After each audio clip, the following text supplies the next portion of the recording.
When you think about a big SUV from the middle price range, you may name the Toyota Highlander, Hyundai Santa Fe, Renault Espace or Skoda Kodiaq, but now a new player enters the game. It's quite serious because it's fully electric. I present to you the new Kia EV9. Let me start with the dimensions of this car because they are quite impressive. The Kia EV9 is just over 5 meters long, almost 2 meters wide and 1.8 meters high, which makes it a huge car.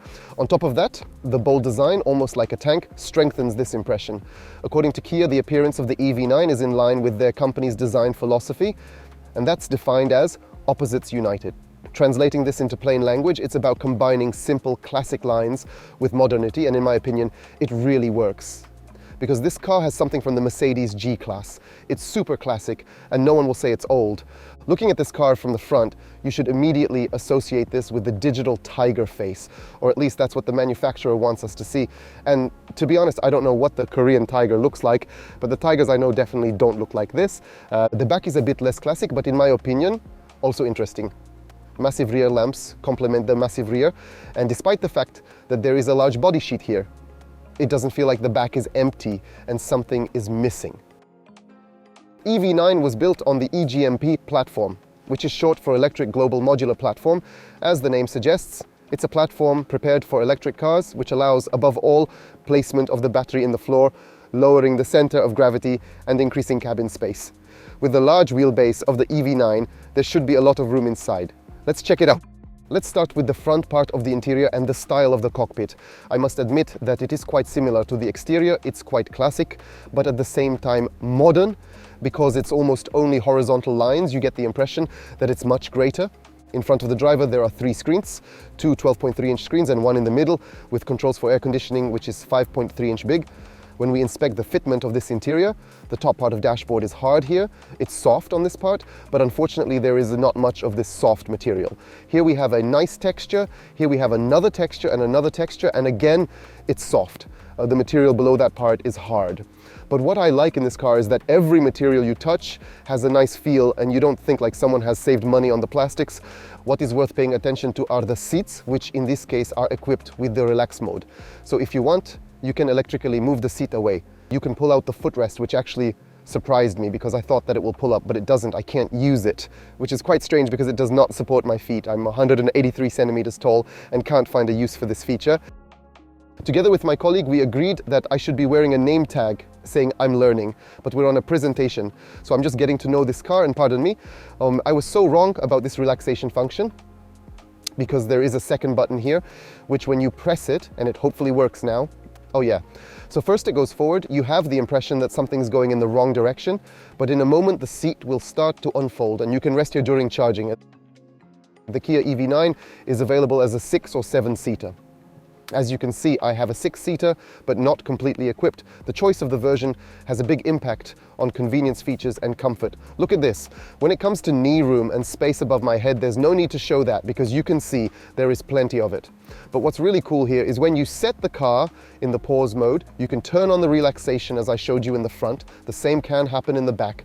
And you must go back to step 0 first, and then the seat starts to set up to the relaxation mode. Of course, you can raise this footrest, though I need to make room for it first. I can move the front seat as much as possible. What is important, and very important, is that if you move the front seat, it won't cover the mirror on the passenger side.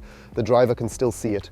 And that's not so obvious. Just check the Mercedes S-Class, for instance. Anyway, unfortunately, I can't fit in here. There's not enough room for my legs, so I can't take such a comfortable position. However, smaller people will be able to travel comfortably here, or just rest. What is also important, which unfortunately I don't have in my version here, is the possibility of creating a living room. Let's imagine you are stopping for a break somewhere, so you can turn these seats in the second row by 180 degrees. Here you have a mini table, and you can create a small living room. This is a rather unusual thing for this type of car. Since we have a 6-seater version, it is worth showing you how much space there is in the back. And here is a very important thing because the seat moves away electrically. You have to wait to be able to get to the back seats. Anyway, sorry for this perspective, and for now, the moment of truth. Will I be deprived of my legs? No, I wasn't, but it's not super comfortable. Look, there's one more thing. You can adjust the angle of the backrest in the 3rd row if you like. Now, if I only manage to persuade someone in front to lose a little on comfort and leg space, then I can sit here really comfortable. I sit normally, I don't touch the backrests of the second row, so it's pretty good. EV9 offers you trunks with different capacities. Time to focus. In the 7-seater version, with all seats up, the capacity is 312 litres, while in the 6-seater version, the trunk has 21 litres more. However, these values are not too impressive. They get impressive when you get rid of the third row, because the trunk in the standard version grows to 828 litres, and after folding the second row seats, the capacity is up to 2393 litres. If you still need more cargo space, EV9 offers you a front trunk, which in the rear-wheel drive version has a capacity of 90 litres or 52 litres in the all-wheel drive. As I mentioned, EV9 offers two types of drives, RWD and AWD. Both versions have the same battery with a gross capacity of 99.8 kilowatt hours, which is about 95 kilowatt hours usable. The declared maximum range is 535 kilometers in the standard version. But if you choose the GT line, it drops to 5 kilometers. Now, if you get the rear-wheel drive version, you get one electric motor which will offer you 203 horsepower, 350 Newton meters of torque, and an acceleration from 0 to 100 kilometers per hour in 9.4 seconds. But if you choose the AWD version, you get two electric motors, a combined power of 384 horsepower, 600 Newton meters, and a 0 to 100 time of 6 seconds, or even 5.3 seconds if you go for the GT line. I have to admit that it's a pretty good result for a car that weighs over 2.6 tons. That sounds like a really heavy car. But on the other hand, when driving it, you don't have the feeling that it is such a big car, that it's a road colossus. When you look at it from the outside, it's huge. But behind the wheel, you get the impression that it's rather compact. That's cool. Of course, you will see around 4 kilometers of this front hood in front of you. But when you look in the mirror, it will turn out that this car is not as super big as it seems. Of course, when you are driving in the city, you will notice that this car is big. But during your daily commute, it is a very big plus. As for the suspension, I think that this car is very comfortable. I spent a lot of time in the back and I really had nothing to complain about. But there are some types of bumps which the suspension doesn't handle so well, and then you feel some strange knocks and you get the impression that it is a bit too hard in here. But after that, you will move the steering wheel, you will feel how this car is swaying, and you think, okay, it's one of these bumps which this car just does not have on its list to be filtered out. This is the feeling I have when I drive this car.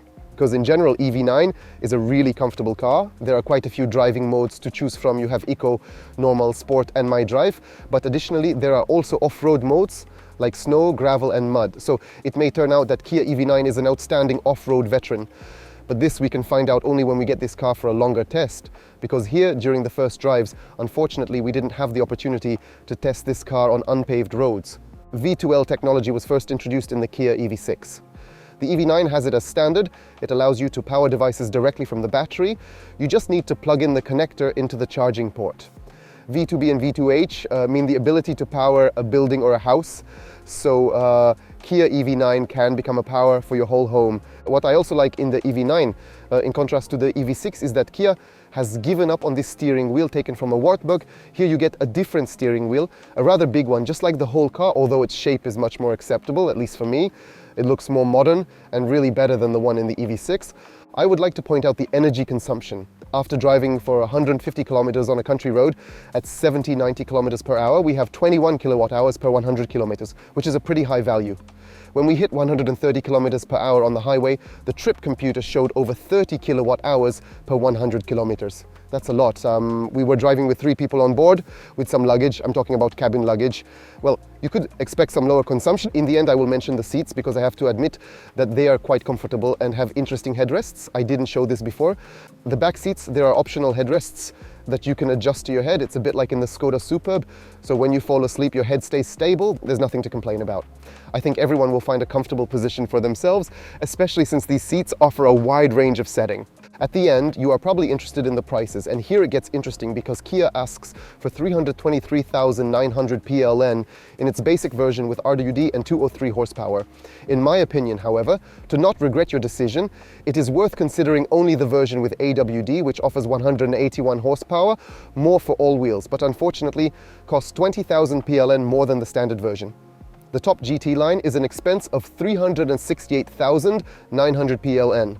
Sure, we're talking about a lot of money, but looking at the general competition, no other brand will offer you such a large electric car at such a low price. And in my opinion, this is probably the best argument for the EV9. For me, this car is worth some attention. And if it was available with a diesel under the hood, it would be really something. but unfortunately it's just my small modest dreams, because this will never happen. Let me know what you think about this car and this video. I'm awaiting your comments, and see you in the next episode.